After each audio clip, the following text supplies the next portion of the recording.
வணக்கம். நமது டிவியின் இரவு நேர பிரதான செய்திகளோடு இணைந்திருக்கின்றோம். செய்திகளோடு இணைந்து கொள்ளும் நான் ஷலோமி நாகேந்திரன்.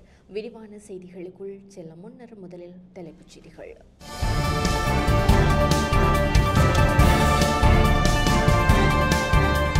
தமிழரசு கட்சியுடன் கொள்கை ரீதியாக இணக்கமில்லை.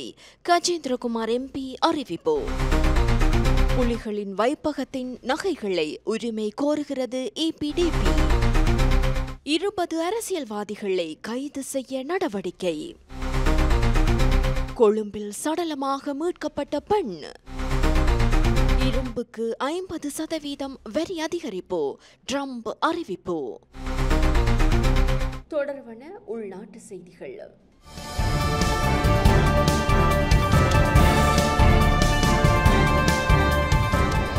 தமிழரசு கட்சியுடன் கொள்கை ரீதியாக இணக்கமில்லை என பாராளுமன்ற உறுப்பினர் கஜேந்திரகுமார் பொன்னம்பலம் தெரிவிக்கின்றார். இலங்கை தமிழரசு கட்சியின் தலைவர் CVK சிவஞானம், பதில் பொதுச் செயலாளர் MA சுமந்திரன் மற்றும் தமிழ் தேசிய மக்கள் தலைவர் கஜேந்திரகுமார் பொன்னம்பலம், செயலாளர் செல்வராசா கஜேந்திரன் ஆகியோருக்கு இடையிலான சந்திப்பு இடம்பெற்றது.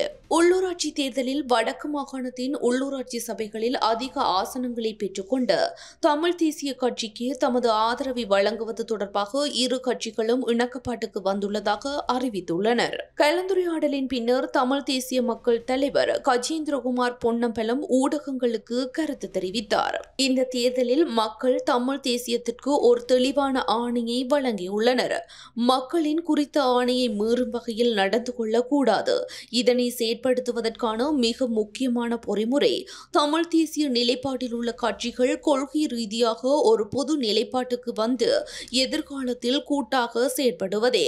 மாறாக கொள்கை ரீதியான இணக்கப்பாட்டிற்கு மாறாக சபைகளில் ஆட்சி அமைப்பதை நோக்கமாக கொண்டிருப்பவர்களுக்கு நாங்கள் ஆதரிக்கப் போவதில்லை. கொள்கையை விட்டுக் கொடுத்து ஆட்சி அமைக்க வேண்டிய அவசியம் எமக்கு இல்லை.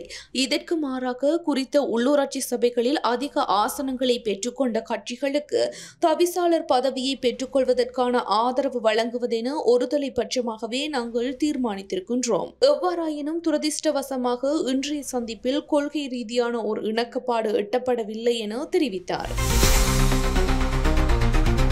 விடுதலை புலிகளின் வைப்பகத்தில் நகைகளை அடகு வைத்தவர்கள் அதற்கான ஆவணங்களை சமர்ப்பிக்கும் பட்சத்தில் அவற்றிற்கான தற்போதைய சந்தை பெறுமதியை அரசாங்கம் வழங்க வேண்டுமென ஈழ மக்கள் ஜனநாயக கட்சி வலியுறுத்துகிறது. புலிகளின் வைப்பகத்தில் நகைகளை அடகு வைத்தவர்கள் அதற்கான ஆவணங்கள் சமர்ப்பிக்கும் பட்சத்தில் அவற்றுக்கான தற்போதைய சந்தை பெறுமதியை அரசாங்கம் வழங்க வேண்டும் எனவும், அவ்வாறு அடகு வைக்கப்பட்டமைக்கான ஆவணங்கள் ஈழ மக்கள் ஜனநாயக கட்சியின் உறுப்பினர்களிடம் உள்ளதாக அக்கட்சியின் கிளிநொச்சி மாவட்ட செயற்பாட்டாளர் S. சுந்தராம்பாள் தெரிவித்துள்ளார். யாழ் ஊடக அமையத்தில் இன்று நடைபெற்ற ஊடக சந்திப்பில் கருத்து தெரிவிக்கும் போதே அவர் மேற்கண்டவாறு குறிப்பிட்டுள்ளார். மேலும் கருத்து தெரிவித்த அவர், உள்ளூராட்சி தேர்தல் காலத்தில் புலிகளின் வங்கியில் அடைவு வைக்கப்பட்ட ஒரு தொகுதி தங்க நகைகள் அரசாங்கத்தினால் காண்பிக்கப்பட்டது. இறுதி காலகட்டத்தில் அப்போதைய சந்தை பெறுமதிப்படி சுமார் 9 கோடி ரூபாய் பெறுமதியான நகைகள் இருந்ததாக சொல்லப்படுகின்ற போதிலும் அந்தளவு நகைகள் தற்போது காண்பிக்கப்படவில்லை. அதேபோன்று நகைகளை அடைவு வைத்தவர்கள் அனைவரும் தற்போது இருக்கிறார்கள் என்பதற்கோ, இருந்தாலும் அவர்களிடம் உரிய ஆவணங்கள் பாதுகாப்பாக இருக்கும் என்பதோ எதிர்பார்க்க முடியாதது. எனவே யதார்த்தத்தினை புரிந்து கொண்டு நகைகளை அடைவு வைத்தமைக்கான ஆவணங்களை சமர்ப்பிப்பவர்களுக்கு அவர்கள் அடைவு வைத்த தங்க நகைகளுக்கான தற்போதைய சந்தை பெறுமதியை வழங்குவதற்கு அரசாங்கம் முன்வர வேண்டும். அடைவு நகை விவகாரத்தினை வெறுமனவே தேர்தல் வாக்குறுதியாக கடந்து செல்லாமல் விரைவான நடவடிக்கை முன்னெடுக்கப்பட வேண்டும் என EPDP வலியுறுத்தியுள்ளமை குறிப்பிடத்தக்கது. 20 அரசியல்வாதிகள் மற்றும் அவர்களது உறவினர்கள் எதிர்காலத்தில் கைது செய்யப்படலாம் என தகவல்கள் வெளியாகின்றன. அடுத்து வரும் வாரங்களில் தென்னிலங்கை அரசியல் பெரும் பரபரப்பான நிலையில் இருக்கும் என அரசியல் அவதானிகள் சுட்டிக்காட்டியுள்ளனர். முன்னாள் அமைச்சர்கள் உட்பட பல்வேறு பதவிகளில் இருந்த 20 அரசியல்வாதிகள் மற்றும் அவர்களது உறவினர்கள் எதிர்வரும் நாட்களில் கைது செய்யப்பட உள்ளதாக லஞ்ச ஊழல் ஆணைக்குழுவின் உள்ளக தகவல்கள் தெரிவிக்கின்றன. லஞ்ச ஊழல் மற்றும் சட்டவிரோத சொத்து குவிப்பு சம்பவங்கள் தொடர்பாக இவர்கள் கைது செய்யப்பட உள்ளதாகவும் கூறப்படுகின்றது. அரசியல்வாதிகள் மற்றும் அவர்களது உறவினர்கள் மீதான விசாரணைகள் தற்போது விரைவாக நடத்தப்பட்டு வருவதாக ஆணைக்குழு தெரிவித்துள்ளது. கடந்த சில நாட்களாக பல்வேறு ஊழல் வழக்குகள் தொடர்பில் பல அரசியல்வாதிகள் மற்றும் அவர்களது உறவினர்கள் ஆணைக்குழுவிற்கு வரவழைக்கப்பட்டு விசாரிக்கப்பட்டுள்ளனர். மேலும் பல அரசியல்வாதிகள் எதிர்வரும் நாட்களில் ஆணைக்குழுவில் முன்னிலையாகுமாறு அறிவிக்கப்பட்டுள்ளதாகவும் அந்த வட்டாரங்கள் தெரிவிக்கின்றன. இதற்கிடையில் ஊழல் மற்றும் சட்டவிரோத சொத்து குவிப்பு தொடர்பான விசாரணைகள் துரிதப்படுத்தியுள்ளதாகவும் இந்த சம்பவங்கள் தொடர்பான விசாரணைகள் முடிந்தவுடன் கைதுகள் செய்யப்படும் எனவும் ஆணைக்குழுவின் அதிகாரிகள் குறிப்பிட்டுள்ளனர். மேலும் பல நிறுவனங்களின் அதிகாரிகள் அல்லது ஊழியர்கள் ஒன்றிணைந்து லஞ்சம் வாங்கும் சம்பவங்கள் அதிகரித்துள்ளதாகவும் இது தொடர்பாக கண்காணிப்பு நடவடிக்கைகள் மேற்கொள்ளப்பட்டு வருவதாகவும் ஆணைக்குழுவின் அதிகாரிகள் தெரிவித்துள்ளனர். ஏற்கனவே பல்வேறு குற்றச்சாட்டுகளின் கீழ் முன்னாள் அமைச்சர்களான ஹிகலிய ரம்புக்வெல்ல, மஹிந்தானந்த அழுத்கமகே, SM சந்திரரேனே ஏற்கனவே பல்வேறு குற்றச்சாட்டுகளின் கீழ் முன்னாள் அமைச்சர்களான ஹெகலிய ரம்புக்வெல்ல, மஹிந்தானந்த அழுத்கமகே, SM சந்திரரேன, நலின் பெர்னாண்டோ, சிவனேசதுரை சந்திரகாந்தன் உட்பட பல அரசியல்வாதிகள் கைது செய்யப்பட்டு சிறையில் அடைக்கப்பட்டுள்ளமை குறிப்பிடத்தக்கது. 4 மாதங்களில் லஞ்ச ஊழல் குற்றச்சாட்டுகள் தொடர்பில் 1726 முறைப்பாடுகள் பதிவு செய்யப்பட்டுள்ளன. இந்த ஆண்டின் முதல் 4 மாதங்களில் லஞ்ச ஊழல் குற்றச்சாட்டுகள் தொடர்பில் 1726 முறைப்பாடுகள் பதிவாகியுள்ளதாக லஞ்ச ஊழல் விசாரணை ஆணைக்குழு தெரிவித்துள்ளது. இவற்றுள் 200 முறைப்பாடுகள் தொடர்பில் விசாரணை நடத்த உத்தரவிடப்பட்டுள்ளதாக தெரிவிக்கப்படுகின்றது. போதிய உண்மைகள் இல்லாமை, லஞ்ச ஊழல் குற்றச்சாட்டில் உள்ளடங்காமை உள்ளிட்ட காரணங்களால் 450 முறைப்பாடுகளை விசாரிக்கவில்லை என ஆணைக்குழு குறிப்பிடுகிறது. இதேவேளை குறித்த காலப்பகுதியில் லஞ்சம் தொடர்பாக 24 வழக்குகளும், ஊழல் குற்றச்சாட்டு தொடர்பில் 7 வழக்குகளும், சட்டவிரோத சொத்து ஈட்டல் தொடர்பில் 2 வழக்குகளும் உயர்நீதிமன்றத்திற்கு விசாரணைகளுக்காக மாற்றப்பட்டுள்ளதாக குறித்த ஆணைக்குழு தெரிவித்துள்ளது. சமூக ஊடகங்கள் ஒழுங்குபடுத்தப்படும் என அமைச்சர் சமந்த வித்யாரட்ன தெரிவிக்கின்றார். சமூக ஊடகங்கள் ஒழுங்குபடுத்தப்படும் என பெருந்தோட்டத்துறை அமைச்சர் சமந்த வித்யாரட்ன தெரிவித்துள்ளார். ஏனைய அனைத்து துறைகளை போன்றே ஊடகத்துறையும் ஒழுங்குபடுத்த நடவடிக்கை எடுக்கப்படுவதாக தெரிவித்துள்ளார். எதிர்க்கட்சியினர் இந்த விவகாரத்தை பூதாகாரமாக்கி மக்களை அச்சமூட்ட முயற்சிப்பதாக தெரிவித்துள்ளார். சமூக ஊடகங்களை கட்டுப்படுத்தக்கூடிய சட்டங்கள் ஏற்கனவே நிறைவேற்றப்பட்டுள்ள போதிலும் அவற்றை நடைமுறைப்படுத்தவில்லை என அவர் சுட்டிக்காட்டியுள்ளார். சமூக ஊடகங்களை ஒழுங்குபடுத்துவது உலகம் முழுவதிலும் முன்னெடுக்கப்பட்டு வருவதாகவும் இதனை ஊடக ஒடுக்குமுறையாக கருத முடியாதெனவும் தெரிவித்துள்ளார். வெளிநாடு செல்லும் அனைத்து தொழிலாளர்களும் உறுதிப்படுத்தப்பட வேண்டும் என அறிவிக்கப்பட்டுள்ளது.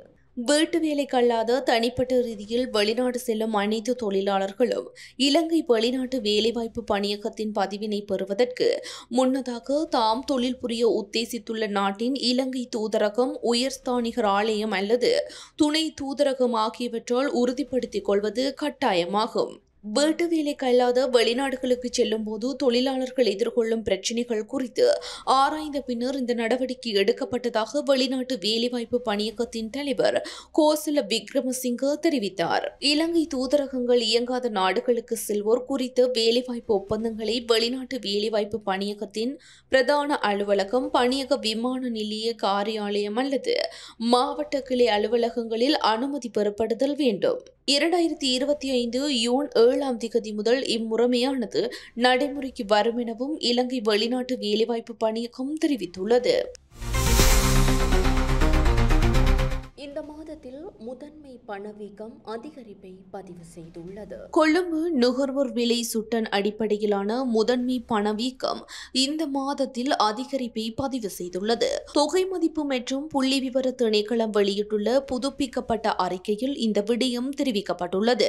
இதற்கமைய கடந்த ஏப்ரல் மாதத்தில் மறை 2% நிலவிய கொழும்பு நுகர்வோர் விலை சுட்டன் அடிப்படையிலான முதன்மை பணவீக்கம் இந்த மாதத்தில் மறை 0.7% அதிகரித்துள்ளது. ஏப்ரல் மாதத்தில் மறை 3.6% இருந்த உணவல்லா பணவீக்கம் மே மாதத்தில் மறை 3.3% அதிகரித்துள்ளது. அத்துடன் கடந்த ஏப்ரல் மாதம் 1.3% இருந்த உணவு பணவீக்கம் இந்த மாதத்தில் 5.2% பதிவாகியுள்ளதாக திணைக்களம் தெரிவித்துள்ளது. கொழும்பில் அடையாளம் தெரியாத நிலையில் சடலம் ஒன்று மீட்கப்பட்டுள்ளது. கொழும்பில் அடையாளம் தெரியாத பெண்ணொருவரின் சடலம் மீட்கப்பட்டுள்ளதாக போலீசார் தெரிவித்துள்ளனர். மோதரை அலுத்மாவத்தை வீதியிலுள்ள பாலத்திற்கு அருகில் இருந்து பெண்ணின் சடலம் மீட்கப்பட்டுள்ளது. சடலமாக மீட்கப்பட்டவர் தொடர்பில் இதுவரை எவ்வித தகவல்களும் கிடைக்கவில்லை என போலீசார் குறிப்பிட்டனர். 60 வயது மதிக்கத்தக்க பெண்ணே சடலமாக மீட்கப்பட்டுள்ளார் எனவும் அவர் வெள்ளை நிற ஆடை ஒன்றை அணிந்துள்ளதாகவும் போலீசார் மேலும் தெரிவித்துள்ளனர். சடலமானது அடையாளம் காண்பதற்காக கொழும்பு தேசிய வைத்தியசாலையின் பிரேத அறையில் வைக்கப்பட்டுள்ளது. இது தொடர்பில் போலீசார் விசாரணைகளை மேற்கொண்டு வருகின்றனர். தொடர்வது சர்வதேச செய்தி.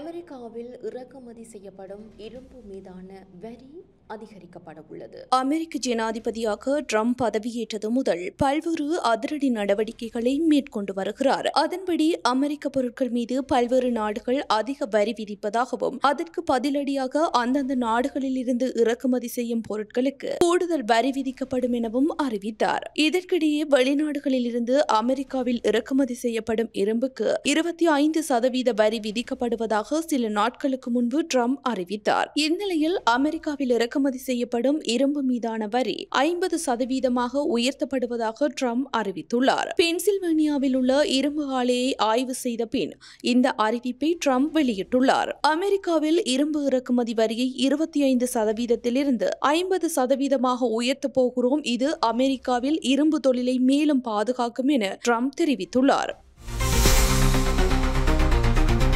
தொடர்வது விளையாட்டுச் செய்தி.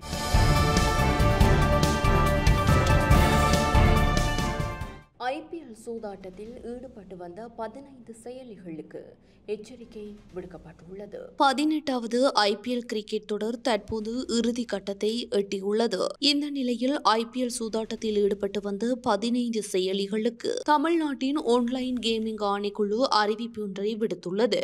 இதன்படி ஐபிஎல் சூதாட்டத்தை பங்குச்சந்தை வர்த்தகம் போல விளம்பரம் செய்து பொதுமக்களை ஏமாற்றியதாக 15 ஆன்லைன் கேமிங் நிறுவனங்களுக்கு குறித்த அறிவித்தல் விடுக்கப்பட்டுள்ளது.